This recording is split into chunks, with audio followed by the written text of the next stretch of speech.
আজকের এই ভিডিওটার মাঝে আমি দেখিয়ে দিব আপনি কিভাবে আপনার হাতে থাকা এই স্মার্টফোন দিয়ে আপনার পড়ে থাকা যে কোনো ফেসবুক পেজ আপনি অনায়াসে কিভাবে সারা জীবনের জন্য ডিলিট করে ফেলবেন।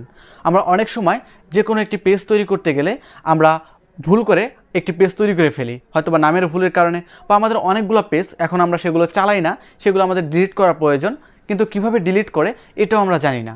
তো আজকে এই ভিডিওর মাঝে আপনি এটি শিখতে পারবেন এবং দেখতে পারবেন যে কিভাবে মাত্র 2 মিনিটের মধ্যে বা 3 মিনিটের মধ্যে যে কোনো ফেসবুক পেজ আপনি নিমিষেই একদম পার্মানেন্টলি ডিলিট করে ফেলবেন। তো চলুন আপনাদের দেখিয়ে দিচ্ছি কিভাবে যে কোনো ফেসবুক পেজ ডিলিট করে ফেলবেন। তো সঠিক নিয়মে আপনার যে পড়ে থাকা ফেসবুক পেজটা রয়েছে যেটা ডিলিট করতে যাচ্ছেন, সেই পেজটা ডিলিট করার জন্য আপনি সর্বপ্রথম আপনার ফেসবুক অ্যাপ্লিকেশনের মধ্যে আপনি যে ফেসবুক পেজটা ডিলিট করতে চাচ্ছেন সেই ফেসবুক পেজটা লগ ইন করে নেবেন। লগ ইন করে নেওয়ার পর একদম উপরে 3 ডট একটু মেনু পাবেন, এখানে আপনি ক্লিক করে দিবেন। এখানে ক্লিক করে দেওয়ার পর এখানে আপনি লেখা দেখতে পাবেন একটা সেটিংস, আপনি সিম্পল এই সেটিংস অপশনের উপর ক্লিক করে দেবেন। সেটিংসে ক্লিক করে দেওয়ার পর এখানে অসংখ্য অপশন চলে আসবে। এখান থেকে আপনার একটা অপশন সিলেক্ট করতে হবে আপনার ফেসবুক পেজটা, অপ্রয়োজনীয় ফেসবুক পেজটা ডিলিট করার জন্য। এখানে আপনি একটা লেখা দেখতে পাবেন হচ্ছে এই যে অ্যাক্সেস অ্যান্ড কন্ট্রোল, একটা অপশন দেখতে পাবেন।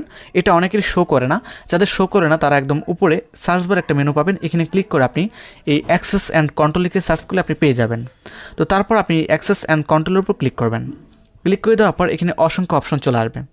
এখান থেকে আমরা যে অপশনটা সিলেক্ট করতে হবে সেটা হচ্ছে ডিলিট পেজ। এই ডিলিট পেজ অপশনটা আপনার সিলেক্ট করতে হবে। তো এখানে তো আমরা ডিঅ্যাক্টিভ করবো না, ডিঅ্যাক্টিভ করলে আমরা পরবর্তীতে আবারও লগ ইন করতে পারবো, আমরা একদম ডিলিট করে দেবো। যার জন্য ডিলিট পেজের উপর টিকমার্ক করে দেবো, তারপর কন্টিনিউর উপর ক্লিক করে দেবো। কন্টিনিউর উপর ক্লিক করে দেওয়ার পর এরকম ইন্টারফেস চলে আসবে। এরকম একটি ইন্টারফেস চলে আসার পর আপনার যে কাজটা এখান থেকে সিলেক্ট করতে হবে, এটা কিন্তু খুবই ইম্পর্টেন্ট এই কয়টা স্টেপ। তো এখান থেকে আপনার সিলেক্ট করতে হবে I don't ফিন্ড this page useful, এটা সিলেক্ট করতে হবে। সিলেক্ট করে দেওয়ার পর আপনি জাস্ট কন্টিনিউ এই বাটনের উপর ক্লিক করে দেবেন। তারপর এরকম ইন্টারফেস চলে আসবে। এখানে একটা আপনি ইনফরমেশন পেয়ে যাবেন, সেটা হচ্ছে আপনি অনেক ভালো একটা জিনিস পাবেন, ডাউনলোড ইউর ইনফরমেশন। এই ডাউনলোড ইনফরমেশনে যদি আপনি ক্লিক করেন, আপনার পেজে যত পিকচার ভিডিও আছে সেগুলো যদি আপনি ডাউনলোড করতে চান তাহলে ডাউনলোড ইনফরমেশনে ক্লিক করলে ডাউনলোড হয়ে যাবে। দেন তারপর আপনি জাস্ট কন্টিনিউর উপর ক্লিক করে দেবেন।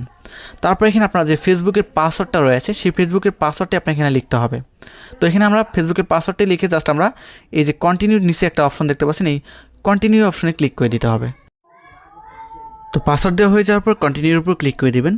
কন্টিনিউর উপর ক্লিক করে দেওয়ার পর এরকম ইন্টারফেস চলে আসবে। এখন আমরা যদি ডিলিট পেজের উপর ক্লিক করি তাহলে আমাদের পার্মানেন্টলি আমাদের পেজটা ডিলিট হয়ে যাবে। তো চলুন ডিলিট পেজের উপর ক্লিক করে দেওয়া যাক। তো ডিলিট পেজের উপর ক্লিক করে দেওয়ার সঙ্গে সঙ্গে আপনার একটু অপেক্ষা করতে হবে, এরকমভাবে একটু লোডিং নেবে। দেন তারপর আপনার পেজটা অটোমেটিকলি ডিলিট হয়ে যেয়ে আপনার ফেসবুক আইডিটা লগ ইন হয়ে যাবে, বা আপনার অন্য কোনো পেজ যদি থাকে সেক্ষেত্রে আপনার সেই অন্য পেজ লগ ইন হয়ে যাবে।